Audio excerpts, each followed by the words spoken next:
Okay, so anyway, it's Real Estate Investors Coaching Headquarters, not to be confused with Relax. It's Cocktail Hour, which will be coming up right after this. So I want to give a little quick background on myself. Of course, over 35 years as a real estate broker and property manager. I have a lot of BS in business administration. I spent 15 years financial planning, a chartered financial consultant. While I'm not licensed as a stockbroker anymore, they can't take away my designation as a chartered financial consultant. Been a co-owner of Schneider Real Estate for about 40 years. From a humanitarian standpoint, I am proud to say I won the Lifetime Humanitarian Award, as well as the Business Person of the Year Award from the Greater St. Charles Chamber of Commerce.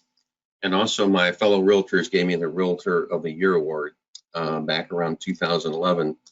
Everybody should have an individual point of difference. As to Schneider Real Estate, Schneider has sold in over 40 years over 1 billion in real estate. Myself, I've done over 150 million in real estate. So I've taught negotiation strategies to over 500 local realtors. I think there's a lot of negotiating strategies that should be built into buying investment property. And I do manage currently 13 of my own properties and 7 with Merle and Merle. Who said the real estate profession was stressful? I'm 48 and I feel great. You're wise when you listen, especially to people with experience. I know a thing or two because I've seen a thing or two. I've been around a while. One of my favorites is going to be on my tombstone: when your outgo exceeds your income, your upkeep becomes your downfall. I think that applies to buying real estate property also. So you want to get rich, I'm going to back that up. You want to get rich slowly, but consistently. Money plus consistency plus time equals wealth. So be a lifetime long learner. I go to Pastor Eric Lawson, the church, Element Church out in Winsville. He says there's over 500 verses in the Bible relative to managing your money, all your goods, mentioned over 2,000 times in 42% of the parables. It's kind of a ministry for me. So if I was a priest, this is exactly what I would look like. That's just my side ministry.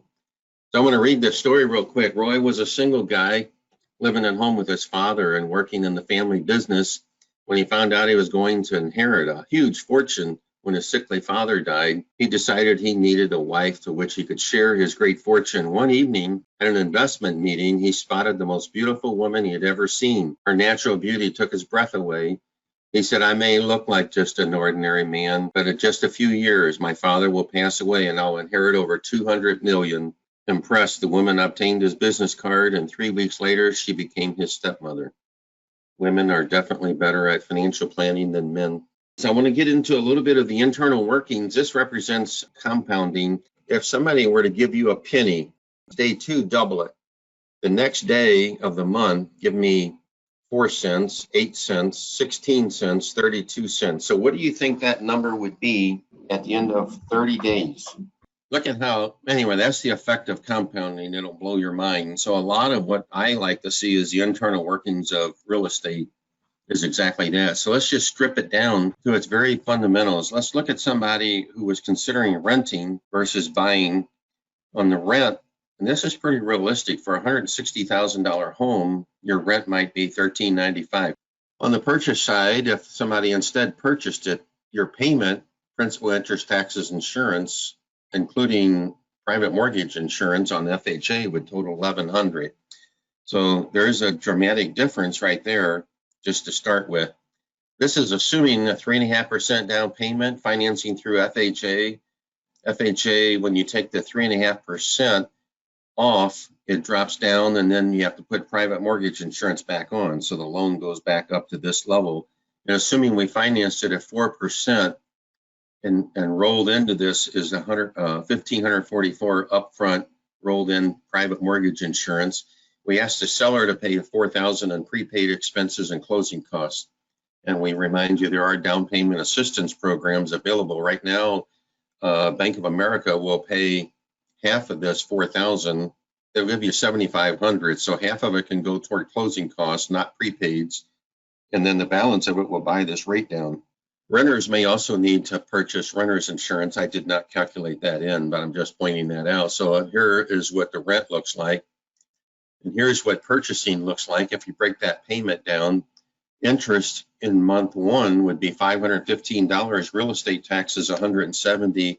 Homeowners insurance is $70.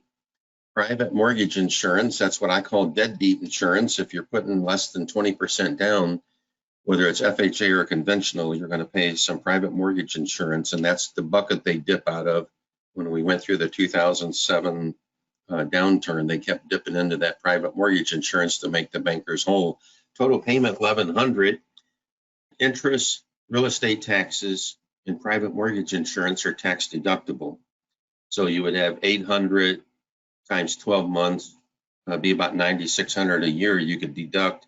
And I'm figuring whatever you saved, if you're in a 25% bracket, I'm just assuming you would use that for maintenance. But again, we're just comparing payment versus payment.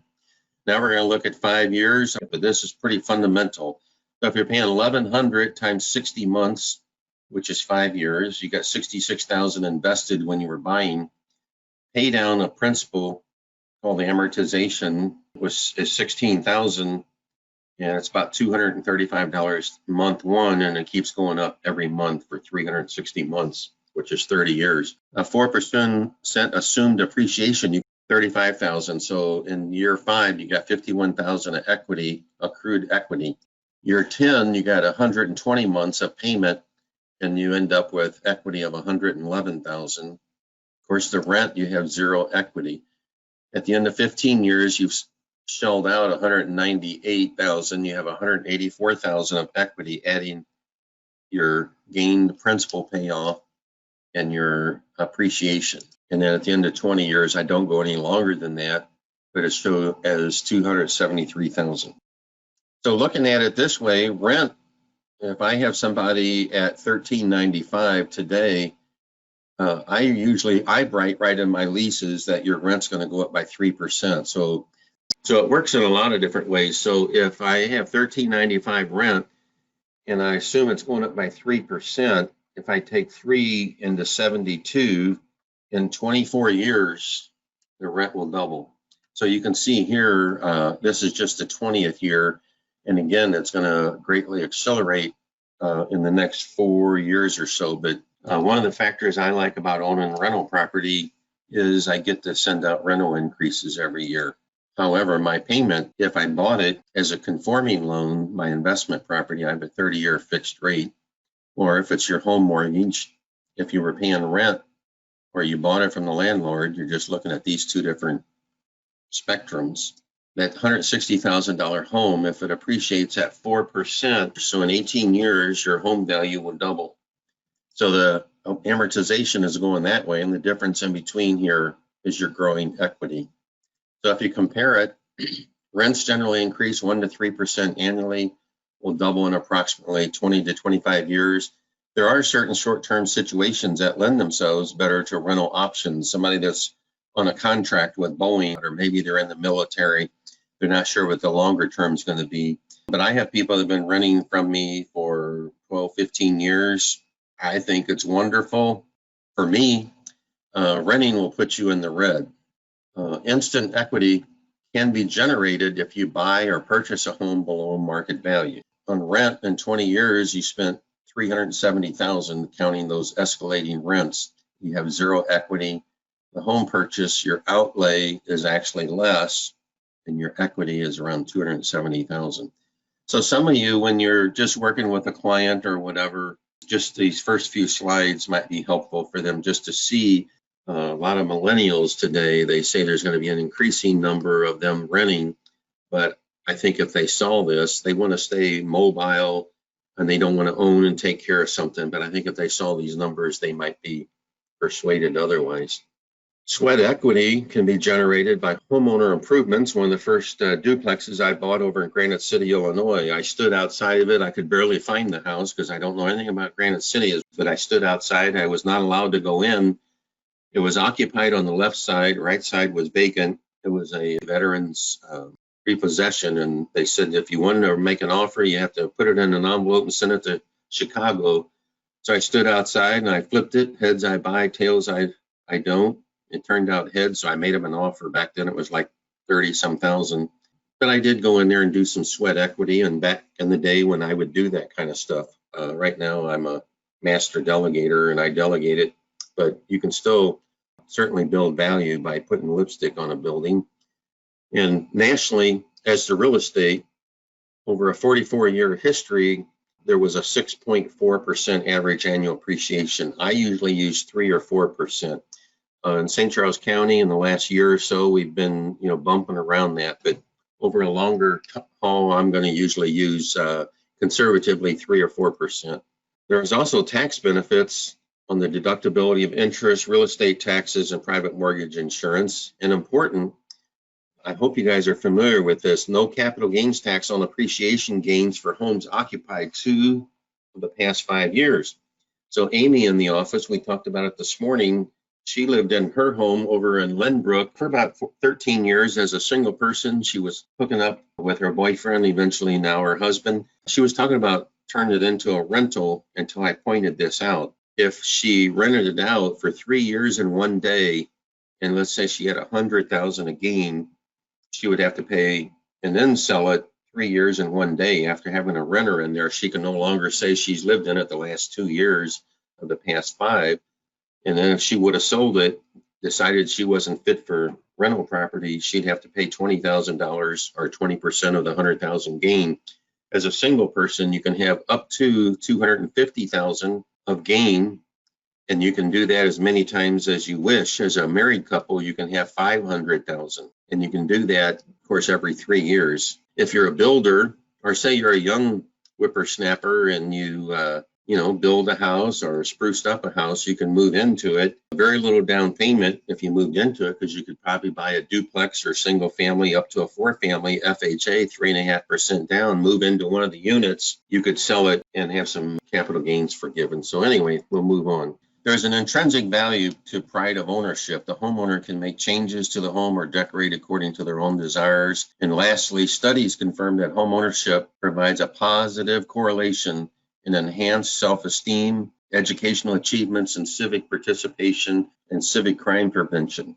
When our military are fighting overseas, one of the reasons we have one of the strongest military is because the United States has one of the highest percentage of home ownership. Many countries, it's less than 50%, and they don't feel like they're coming home to anything, that you own a piece of the dirt. So buying will put you in the green, renting will put you in the red. Home ownership over time, one of the most significant equity or estate builders. You can see that just paying your payment, it's one of the most significant equity builders for the typical American. And you can actually ultimately put it into a reverse mortgage where your house is, say, paid for or near paid for, and then they're giving you monthly payments while you're still living in the house. So what if I bought a $160,000 home? What if I put 20% down, financed $128,000, which is the 80% loan to value, over 15 years, and leased it out at market rent? You'd have $344,000 paid for home in 15 years, and it would be paying you rents between $20,000 to $40,000 per year. So what if you had 20 of them? So we're excited to show some of the projects our investors have done recently. So just going through the numbers, I think it's important to show your clients that, because like I said, they're going on the hearsay knowledge that everybody says, yeah, it's been a great investment. So this is a fix and flip. All right, so it's after repair values. And that's where, when I'm going out working with a investment property, I don't care what they're asking for the property. I start with what could it possibly sell for after repair value. And then if they're asking 102, let's say, cost to close, holding cost, which would be interest, insurance, utilities, could be association fees, cost of rehab. Everybody does this number different. If you are the guy in there slinging the hammer and tearing the drywall out, do you charge yourself or your LLC for your time? And is this $30,000 just what you contracted out in materials? So you can you have to build your own model here, but I believe you should be paying yourself X number of dollars for your time to be acting as a general contractor or to actually do some of the work. And you compute that when you have profit down at the end. That's after you already paid yourself for being there. So this is a true word of profit. If you didn't build that in there, really, you're just paying yourself for your time, and you can go get a job anywhere. Selling costs would be commission. So let's just look at this house. One that Ryan Kaufman and Katie did. It's over in Maryland Heights. Their particular company for buying investment property is C&F Homes. This was actually one that Scott in the office here at Schneider tipped me off to. So it was before it was on the market, and those are usually the best, but it was smoke ridden and of course dated. That was most of it. So this was the before, and then this is what it looked like after. A little bit different. Good job, Ryan. Next one is one that I was given a referral by Dwayne Johnson, the attorney. Gal was living with a guy for many, many years, had 6 kids with him, but he wasn't working much and being of much help. When I first pulled up to the house, it was obvious they were a hoarder. I went in to kind of consult with them, but basically I figured the after repair value to be about $324. So I went and got my investor to go take a look at it. We bought it for $190. Cost to close, closing costs, holding costs $9,000. Put a lot in it, $51,000. Selling cost $17,000. Net profit $53,000. We'll take a look at it. Just from the street, I kind of knew it was going to be a hoarder.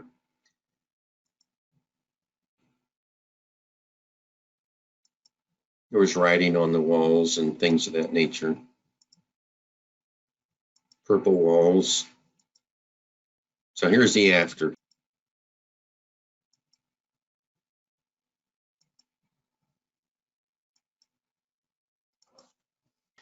All right, let's talk real quick about 7 magical real estate returns. First one is instant equity by purchasing a home below market value. So I'm going to go over one of my portfolios. As I mentioned, I have 13 of my own in Merle Schneider LLC, and then I have 7 with Merritt and Merle LLC. I'm mostly a buy and hold guy, and I like to buy them under market value if I can.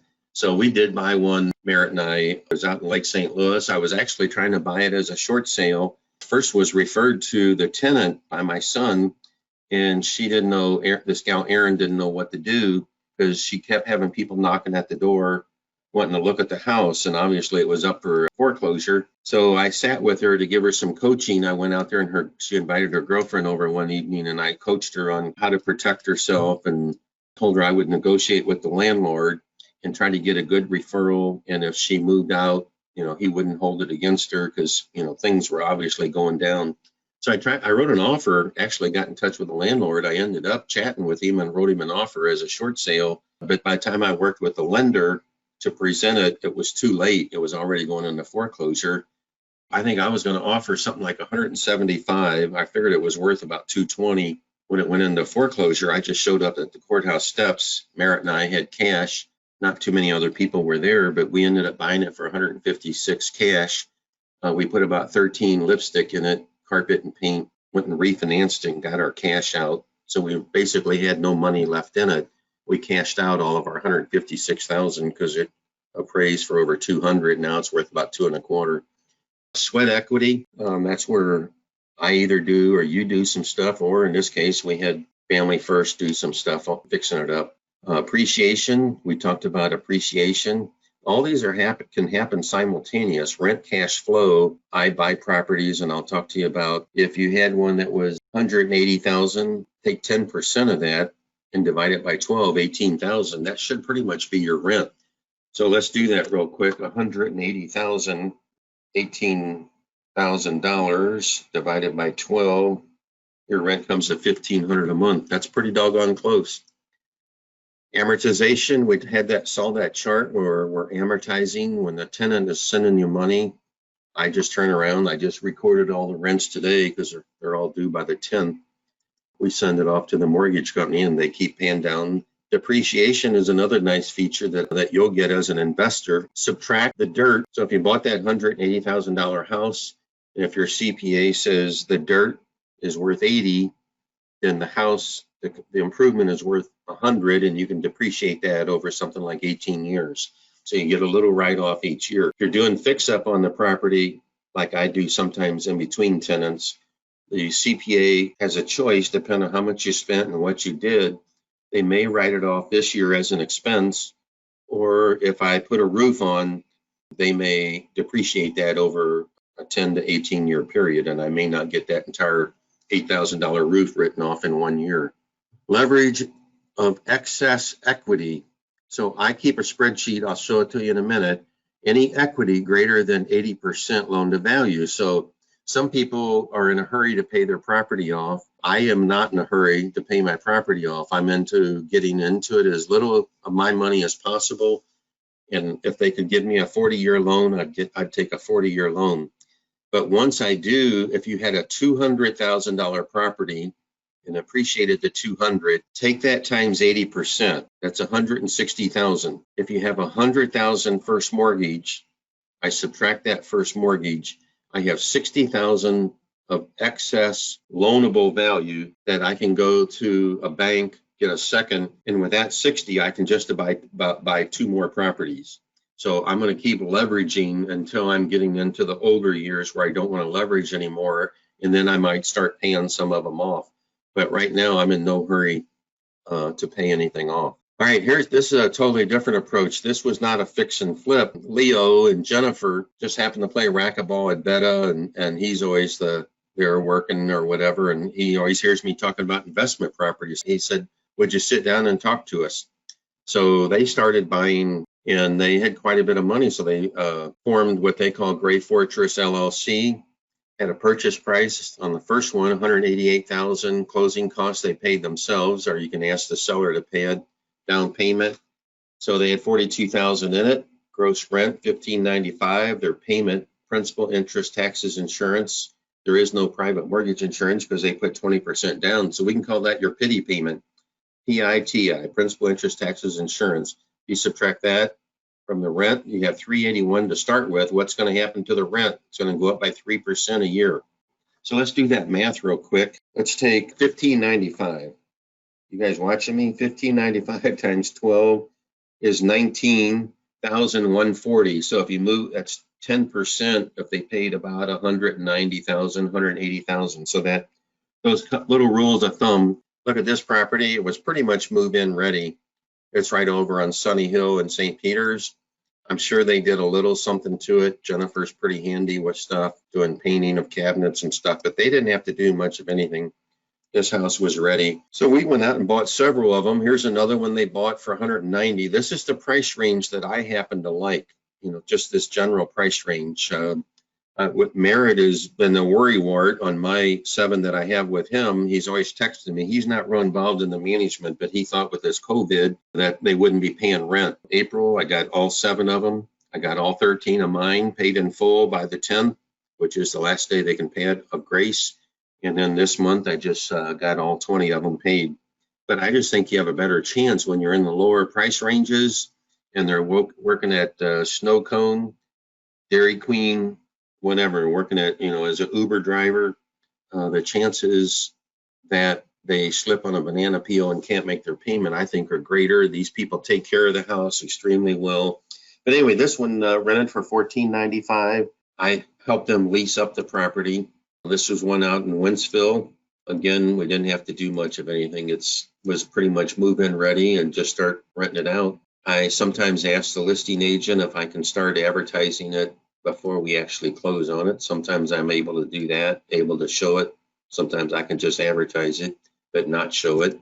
Let's play a little game here. Each of you try to shoot out all the sources of purchase funds, which I would call down payment. So go ahead and turn your mics on, and I'm going to write them down. We'll see if we hit them all. Bank. Tell me who you are when you talk, because I can't tell. Ben Kosticka, bank. You're going to go to the bank and get a down payment? Damn right. This is Jennifer. All right, Jennifer. 401k. All right. Merle, All right. This is Jeremy. I like to use a HELOC. Okay, so that's on your home? Yes, sir. So home equity line of credit. Now, you'd have to apply that 80% rule and then subtract the first, right? All right, let's look at these then. Cash savings, home equity, mutual funds, which kind of falls under this category, but it's more long-term investing. Retirement. Here's opium, other people's money. Who knows what's hard money? Hard money is other people's money that, like sharks, right? That what? Sharks? Yeah, well, I wouldn't call them sharks, but yeah, I guess you could call them sharks. But yeah, there are people.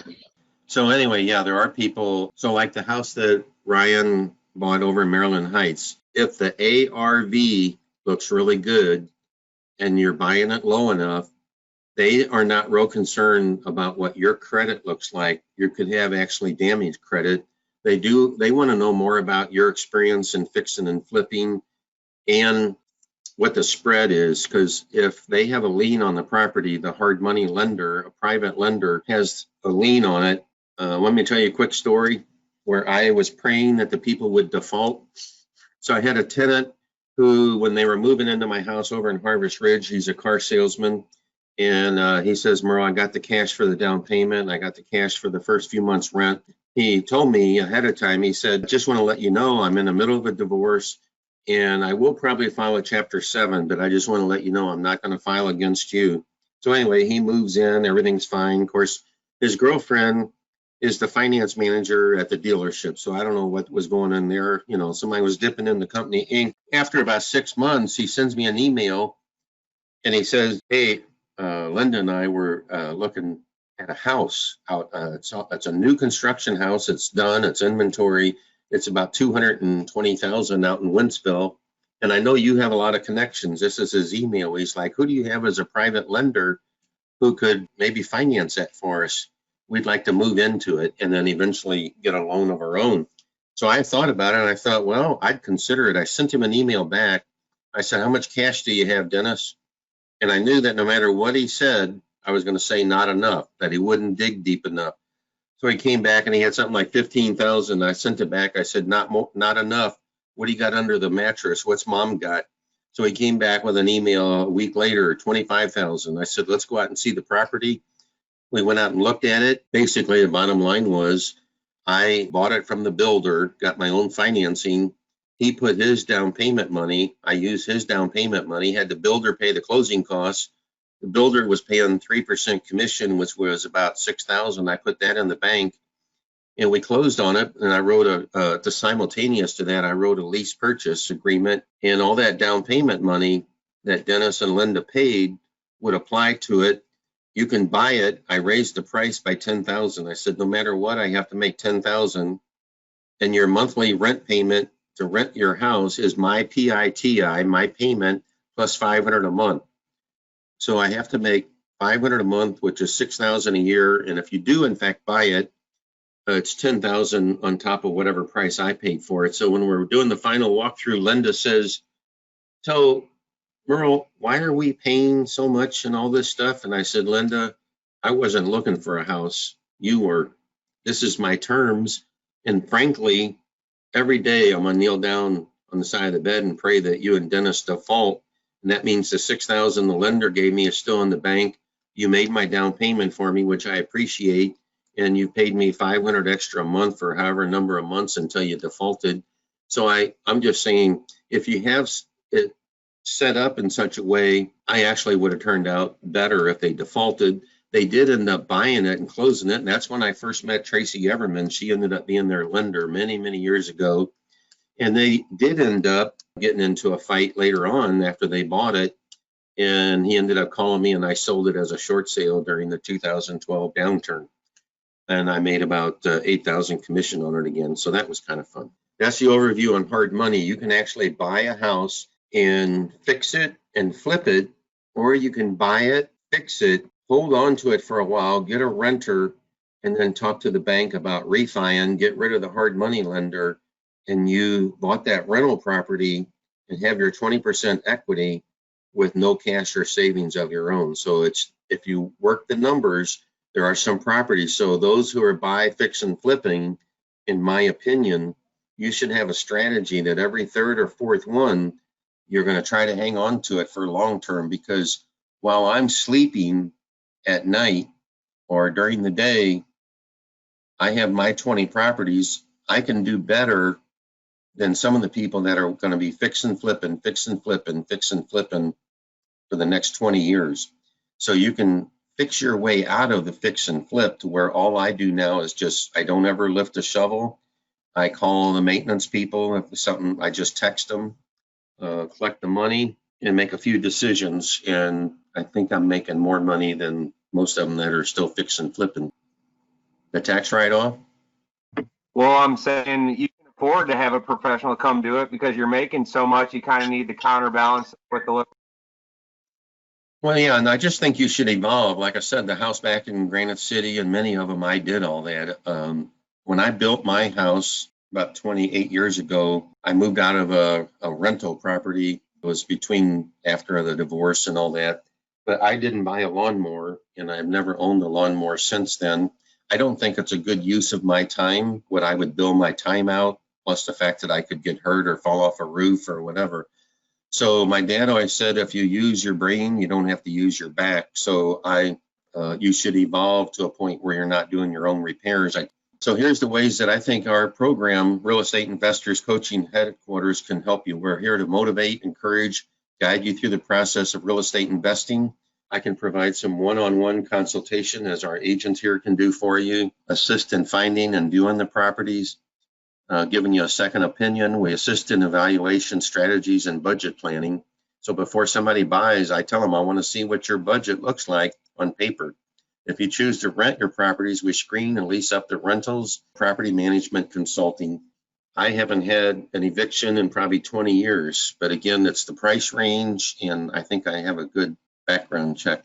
We'll list and sell your properties if that's what you want to do. We foster an environment that grows you through referrals, networking, and forums. So let me show you this. This is the spreadsheet. Yes. Ben Kostichka here, real quick. Can you expand on your good background check? Well, first off, it's a lot of, I do a program called Zumper. It's just a third party. I send them the link. I have it on my phone. So if I'm showing them the property, or first off, I screen them before I go out and show property. So I ask them, hey, talk to me a little bit, Ben, about your credit situation. Talk to me about where you're living now and where you lived prior to that. Who's living in your home with you? Who all would be renting there? And do you have any four-legged critters? Talk to me about. I ask a lot of open-ended questions before I go out and show it. And they have like 3 four-legged critters. I say, you know, I think you sound really good, but I'm not sure that we would be a match. So anyway, I'm pre-screening on a lot of things. What do you think your credit score is? How long you've been working? What kind of money do you make? So then I would go out and show the property. And if it's somebody, I look at the car they're driving, the way they talk, everything is a cue. So even your credit score, I tell people, I can tell you how clean you keep the furnace filter when your credit's all botched up. You haven't got a good grasp on life just yet. You don't take certain things serious. But I run a Zumper app. I send them the link. 2 parts of it. One is asking them questions, and 3 parts of it, I guess. One is the FICO check with a breakdown of the actual categories where I get to ask them questions. What happened here? And then the third is a kind of a CaseNet check where it checks on anything where they've had drugs or evictions or whatever. And then the third step is, if I'm doing it for somebody else and I think they're pretty impressive, then if Ben owned the property and you were my client, I would invite you in and do a personal interview with the applicant, his or her spouse or significant other, and then you, the homeowner. But like I said, I just have a good gut feel. You just sometimes have to make judgment calls. There's also let's say they have some credit issues. I may say, I'll tell you what I'll do. You're going to make a regular security deposit.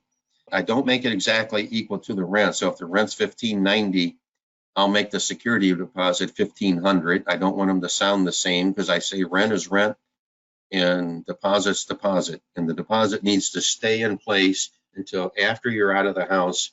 And then I have 30 days to give you a written letter, what details of why I kept some or all your security deposit. But I may end up saying, I want you to pay. I just did one where I said I want $2,500 up front and 2 months rent up front, so I can balance my risk by saying if I have to throw you out, I've got a couple of months in advance. So there's a whole different, whole set of ideas where you can balance that out. But I haven't really had too much problem with it. But I will boost up, make them pay 2 months, always be 2 months in advance or something like that to balance the risk. Thanks for going over that. Okay, so, yeah, Merle, two things. One, I'm sure you have all those questions memorized now, but did you ever have them on like a sheet of paper so you didn't forget to ask something? I mean, I know you go off of your gut big time, but do you have like a sheet that of all those questions that you kind of just went over with us? well, I have another slide on, not in this PowerPoint, but we talked earlier, I think we did today, and maybe it was this morning, but I always say there's 4 things besides your good looks to get a loan. So when you look at those 4 things, so let's write those down real quick. So it's cash to close, sufficient funds for down payment or closing costs or both, time on the job, that would be, and to finance, you need 2 years in the same line of work, or if you're self-employed, you got to have 2 tax returns, income to debt ratio, and FICO score. So if you look at that, I'm going to have a sidebar. If you're renting from me, I want to know 3 things. Can you pay the rent? Will you take care of the property? And will I hear from the police or the neighbors? And I asked them about those, have you ever had the police called on you? If you have a party, you're going to invite me to your party. Oh, no, we don't party. But anyway, when you think of the 3 things for renting, can you pay the rent? Do you take care of the property? And will I hear from the police or the neighbors? The first one is, can you pay the rent? Well, that falls under the same 4 categories on financing. Do you have cash for the down payment, security deposit, and the first month's rent? And how much do you have in savings and reserve? Time on the job, or at least in the same line of work. I don't expect you to be perfect when you're renting, but I want to ask that question. Income and debt. So I'm going to ask them on the phone, and it's amazing. They all tell me, but I say, talk to me about your gross check and your spouse's or significant other's gross check. I go, okay, let's walk through a 30-40. So I'm not going to do it right now, but I do a 30% front, 40% back for housing and ratio. And then I say, if you ran your FICO score, what would it be? And then they start saying, well, I was divorced and my ex, messed it up. Okay, well, what happened? Tell me. So I do a lot of that on the phone. But again, I'm looking at paying the rent. Ability to pay the rent is really those 4: cash to close and reserve, time on the job, income. So I don't need notes, right? I do this every day, all the time, whether somebody's wanting to buy or rent. I just break the rent down into 3 categories, of which rent is, yep, I pre-screen them before I go show them. So anyway, this is a spreadsheet. Keep in mind that merit, well, what happened was we talk about other people's money, and there's different, a while ago, Jennifer, we were talking about hard money, but there's softer money that's still other people's money. So Merritt and Sue went to high school with me, and then we ended up, there was a class reunion, and of course I volunteered, as I like to do, to be part MC or whatever. But anyway, Sue was there and Merritt was there, and this is going back probably 12, 15 years ago, but I don't remember meeting Merritt. But they called me and said that he was going to retire from Caterpillar over in Illinois. And he always promised Sue that we traveled all around the world with his job. And he said, well, go back to your hometown, we'll buy a house. So they looked me up. Anyway, I sold him a house out in O'Fallon. And then I invited Merritt to a golf tournament, the Goodfellas golf tournament. And I was driving the golf cart, and he was belly aching about all this money that's going to be distributed that he has to keep figuring out what to do with it. And I just about wrecked the cart. I said, don't talk big numbers like that to me, Merritt. I said, I have a perfect place for it. Why don't you invest in real estate with me? He said, tell me about it. So I said, I have maxed out, you can buy up to 10 properties conforming fixed rate, 30-year fixed rate. I've exceeded that, and I can always wait until I have equity on my next property, but you could put the down payment on the property. I'll form an LLC and we'll share. I'll run it all for you. You can go with me when we go look at that property if you'd like, but I'll run it. So basically, we bought the first one, 29 West Garden Walk. That was actually one that was in my portfolio, but I wanted to raise some cash. So I sold it from Merle Schneider LLC to Merritt and Merle. He put the down payment. You can see it right there as a second mortgage, $38,901. It's a soft second, which means we just pay interest on it each year in January based on prime rate. But we purchased it for 140. Current market value is 198. First mortgage is 109. So if you take that rule, take the market value times 80% and subtract the 109, and I think we subtracted the second mortgage in this case. So there's 10,000 loanable value on that one. Cricket, that one, Merritt found that. No, wait a minute. I found that house. Had it listed at one time, and then another agent listed it, but we bought it really good at 149. It's about 1,700 square foot right off of Bryan Road, I believe, Salt Lick, I think, and it's worth right now 227. We paid 150. That was in 2014, so it's only been six years. So from 150 to 227, that's pretty good. We got 24,000 that we could borrow on that. So you can see how the spreadsheet sheet works. Down at the bottom, it says first mortgage. We just refinanced them all with New Frontier Bank, every one of them, and we pulled out about $90,000. We took some of it. Each of us took $30,000 in cash, and then we left some money in there. So I also do a summary sheet. And I can't see all this, but it shows the gross value. Second mortgage is what we owe Merritt. If we ever sell out any of them, I have to pay him. Here's the net equity after paying off the first and second. Here's loanable equity. I call it collateral. Here's our payment of all 7 properties, principal and interest, taxes, insurance, private mortgage insurance is none. Total first payment interest is going to show down here for Merritt. We pay him just periodically. I charge a 5% management fee, 5% of the rents. I think here it shows the rental income is 10,000, so I get 500 a month for managing them all. I take care of all the. I get a regular lease up fee. So if I rent this one out for $15.90 a month, we charge $15.90. If there's a cooperating agent, they get 25% of that. Most of the time, I end up being both, so I get about $1,600. Hey, What Merle, kind of question? Yeah. what do you think is a good idea or a good average to keep on reserve per property? Do you base that off of a percentage, or how do you do that reserve, like in case something happens?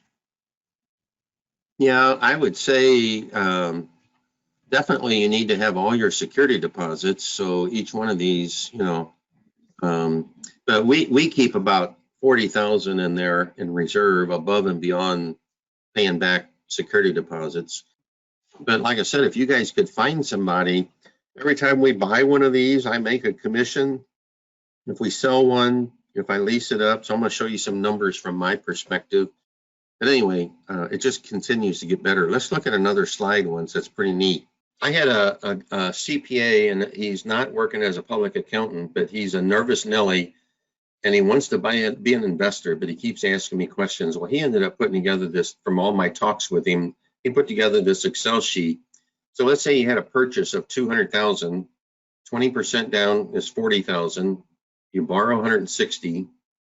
He figured startup costs, which is like maybe have an attorney write up a LLC, whatever, but some ancillary expenses. So he figured 42,000. We asked the seller to pay the closing costs. So here he broke up, lease up fee, and I said, that's fine, whatever. That's the first month getting it leased up or whatever. But let's look at it once and break some of those elements down that I showed earlier. So the rent is $1,600 a month, and it's probably higher than that on this particular, on a property of this price range. You can probably get $1,650 or $1,695. But you subtract principal and interest, taxes, insurance, and we allowed $100 a month, which is $1,200 a year for maintenance. So we're saying net cash flow on paper is $305. If you did it for a year, gross rent is $19,200. Principal and interest will do the same thing. So in a year, the annual net rent, even after repairs, would be $36.60 a year. So if you just took the return on investment, comparing it to the 42,000, you got 8.7% return in year one just from the cash flow. appreciation, I'm assuming he used, I think, a 3% appreciation factor. So the house goes up in value by 6,000 in year one or whatever. So he figured that 6,000 up against the 42,000 and said that's actually 14% return. And then paying down or amortizing the payments, you gain about 5%. So in year one, you have about a 27% return on the 42,000 invested. But let's go to year four. We know that the rents went up by 3% a year. So the monthly cash flow is up. The annual cash flow is up from 3,600 to 4,500. The appreciation is compounding. So instead of being 8.7 on the 42, it's now 10.8, 16, and 6. So you got a 32% return.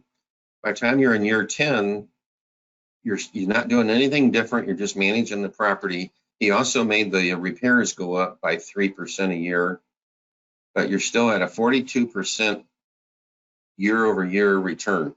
So let's go to 20 years. And you can see where that rate of return just keeps escalating. So if you go back, if you just say the rule of 72, here says that in about 3 years, I will double my investment from 42 to 84,000. So that's why longevity for me, I'm in this range on many of my properties with the Merritt and Merle. We are at, let's see, we bought them in like 2012. You know, we're at about the 8-year mark. So we're getting like 38 to 40% return. Where can you get a 40% return? So we bought 7 homes from 13 to 17. I'm going to call that an average of about 5 years because we didn't own all of them then. So I figure about over a true average of 5 years. Total value, cost to buy, that's what we invested with loans or whatever, but that was the purchase price, 1 million. They're currently, based on an appraisal, we had them all refinanced in December of last year, so they're worth 1.364. We gained the 360 in value in 5 years. We've paid down just regular payments. A tenant sent us a check, and all we did was forward the check on and pay the payment. So we gained 100,000 in equity from that. Add the two together, we gained almost $500,000 in 8 years. 70,000 5-year positive cash flow. So adding the cash flow to the principal and the gain in value. So total was 530,000. So here's my take on it. I invested on 2 of the properties, the last 2 that we bought. 30,000 I've received so far in that 5% a month, 500 a month management fees. I've received about 30,000. In lease up fees, I've charged about 20,000. My 1/2 share of the 530 is 265. So my total return is 315,000 on my 25,000. Not too shabby. That's it. Bang. All right. Well, I hope you guys enjoyed it. All right. Over and out.